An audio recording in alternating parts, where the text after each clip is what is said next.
Pasakėlės iš Rūsio. Šiandien pasakėlė apie tai, ar valstybės saugumas turi teisę kištis į valstybės politinį gyvenimą. Ar valstybės saugumas gali dalyvauti valstybės politinėje veikloje. Praėjusią savaitę Vokietijos saugumas priėmė sprendimą. Vokietijos politinė partija AfD, tai alternatyva Vokietijai, pripažinti ekstremistinę organizaciją. Ir saugumas nurodė štai tokias priežastis. Pirma priežastis - ši organizacija kelia grėsmę demokratiniai santvarkai. Ir antras, šios organizacijos etninė kilme grindžiamas supratimas apie žmogų nesuderinamas su demokratinės santvarkos principais.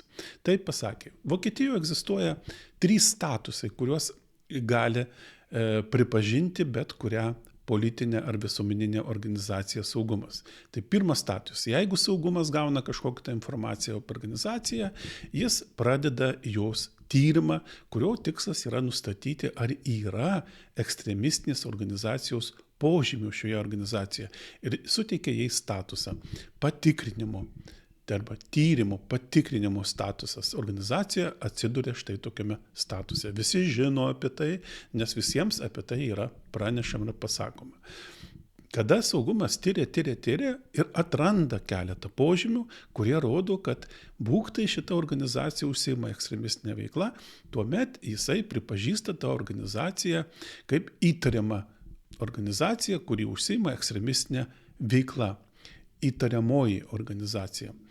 Ir trečias statusas, jau kada saugumas įsitikina, kad šita organizacija tikrai vykdo ekstremistinę veiklą. Ir tada jai suteikia naują statusą. Tai yra ekstremistinė organizacija. Ką tai duoda? Tai duoda neypatingai daug.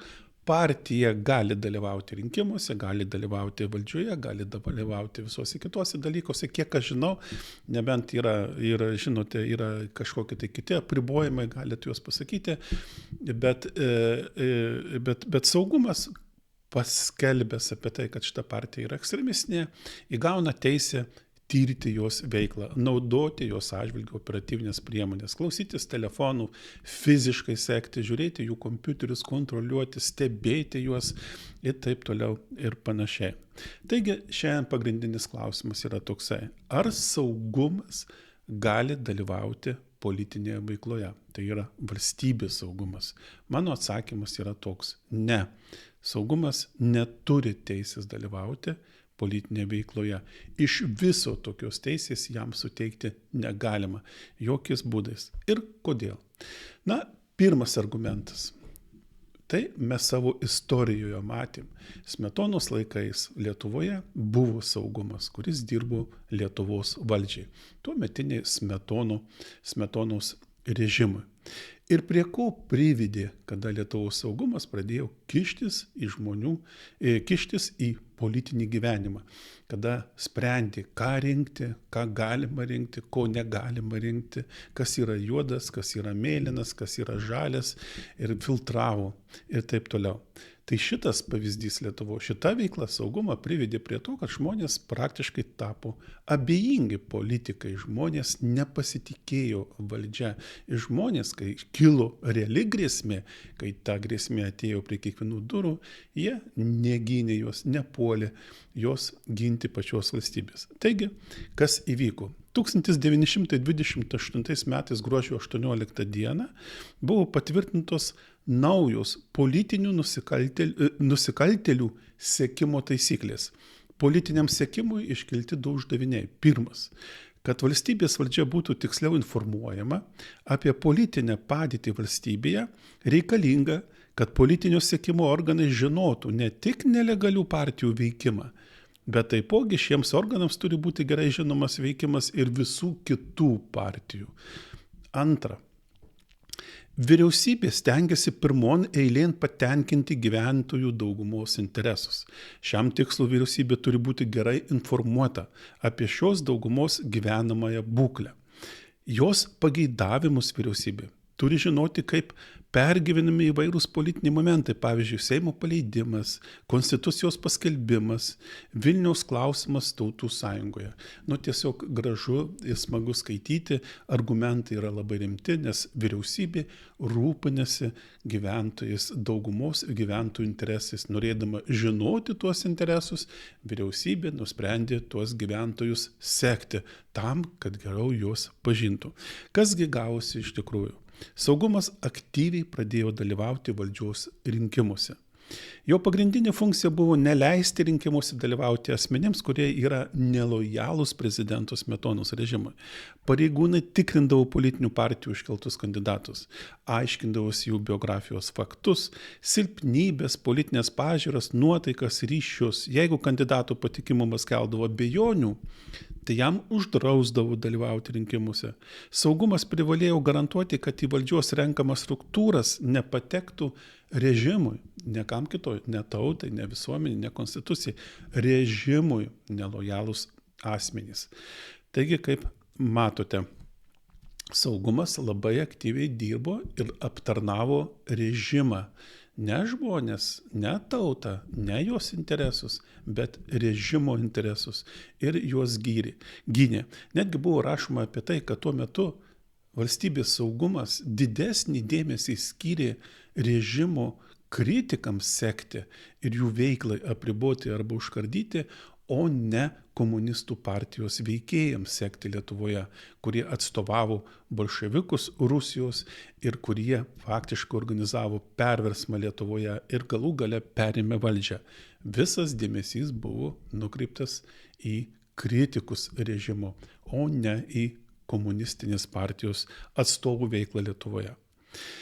Taigi, jeigu valstybės saugumo departamentas kaip valstybės institucija kišasi į politinę veiklą, kišasi į rinkimus, nurodo, ką rinkti, o ką nerinkti, apriboja kaip ir rinkėjų teises, taip ir organizacijų arba asmenų, kurie nori dalyvauti rinkimuose, bet negali, nes jiems draudžiama, tai tuomet priveda prie to, kad piliečiai tampa šiam režimui abejingi ir nesiruošia jo ginti. Antras argumentas.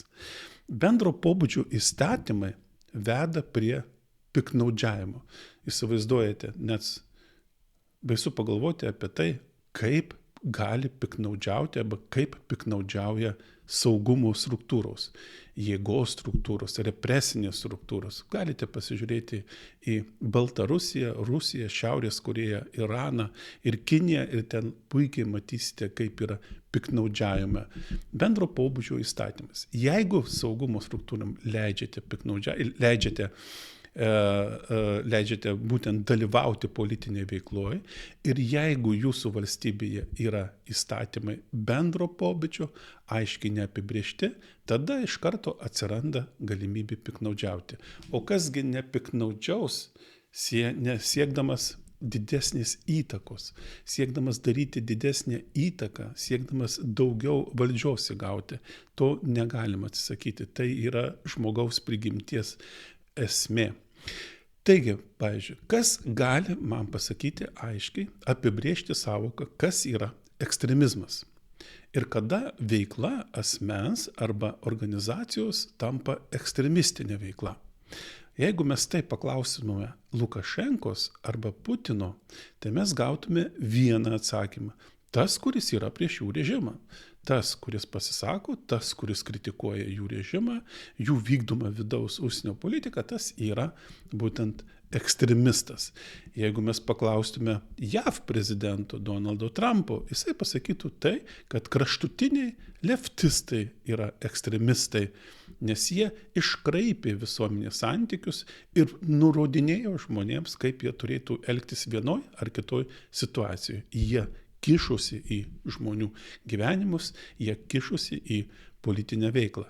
O jeigu mes paklaustume, pavyzdžiui, mūsų konstitucinio teismo, O kaipgi jis apibrėžtų, kas yra ekstremizmas ir nurodytų, pavyzdžiui, kokios Lietuvoje yra ekstremistinės organizacijos arba, pavyzdžiui, asmenys ekstremistiniai, arba dar geriau kaip Vokietijoje nėra ekstremistinės organizacijos arba ekstremistai asmenys, bet organizacijos, kurios turi požymių ekstremistiniai veiklai. Tai būtų dar įdomiau. Aš manau, aš tikiu tuo, kad jūs puikiai įsivaizduojate, ką Konstitucinis teismas įvardintų, kas tai yra ir kokios tai yra organizacijos. Ar tai būtų teisinga? Palieku šitą klausimą sakyti jums. Kita savoka kelia grėsmę demokratinį santvarkai. Kiekvienoje valstybėje teisininkai dėl šios savokos ginčijasi ir niekaip negali atrasti atsakymų. Ką reiškia kelia grėsmę? Nuo kurio momento tos grėsmės kėlimas tampa itin pavojingas ir pasiekia tokį lygį, kad reikia drausti, pavyzdžiui, organizacijai vykdyti veiklą, arba apriboti jos veiklą, arba iš viso ją uždrausti. Kas sprendžia ir kas priima? Įstatymuose nėra tai aprašyta. O jeigu nėra aprašyta, jeigu tai yra išsakyta bendru pobūdžiu, tai tokiu atveju veikia ne įstatymo nuostatos, o veikia tas, kas yra stipresnis, kas yra galingesnis, kas turi didesnius resursus, jo pusėje ir yra tiesa. Arba dar kita savoka – etninė kilme grindžiamas supratimas apie žmogų nesuderinamas su demokratinės santvarkos pagrindais.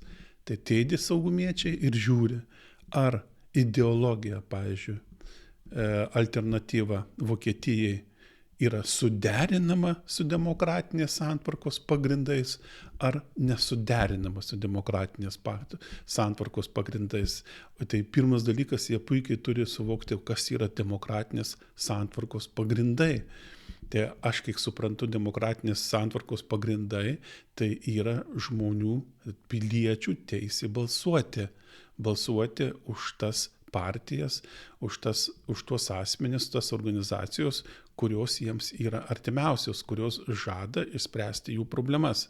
Bet tikrai nėra demokratinės santvarkos pagrindas valstybės saugumų kišimasis į politinę veiklą ir draudimas kai kuriems asmenims dalyvauti rinkimuose arba organizacijoms, arba draudimas balsuoti už kažką.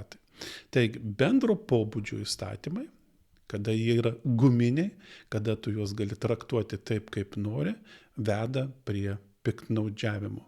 Tai negali būti ir jokiais būdais dėl to saugumo jėgos struktūrų negalima leisti jėgos struktūrams dalyvauti politinėje veikloje. Kitas dalykas – biurokratai.